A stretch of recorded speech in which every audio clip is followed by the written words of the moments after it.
Why do we cry during sad movies? Laugh uncontrollably at silly memes? Or get angry when someone cuts us off in traffic? And more importantly, why do we sometimes regret how we reacted just a few minutes later? Welcome back to the Learning Studio.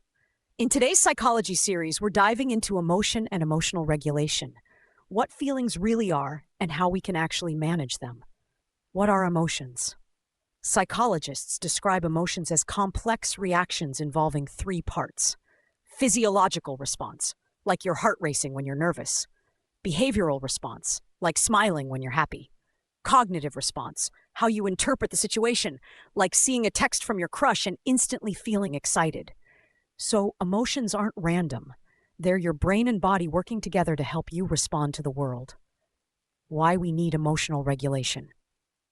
Here's the thing, emotions are natural, but not all reactions are helpful.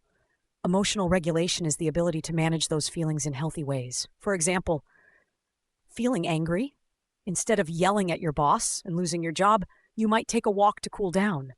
Feeling anxious before an exam? Deep breathing or positive self-talk can help. Feeling sad?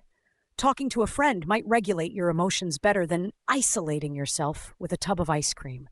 It's not about ignoring emotions. It's about handling them wisely. Relatable example. Think of emotions like apps on your phone.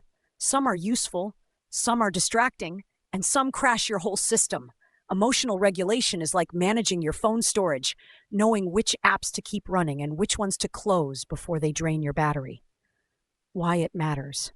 People with good emotional regulation tend to have healthier relationships, better performance at work or school, and less stress overall. In fact, some researchers argue that managing emotions is just as important as raw intelligence. So here's the takeaway. Emotions are powerful. They guide our decisions, relationships, and actions.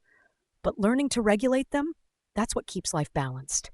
And speaking of balance, in the next episode, we'll talk about stress and coping mechanisms, what stress really does to your body and mind, and the psychological tools you can use to build resilience.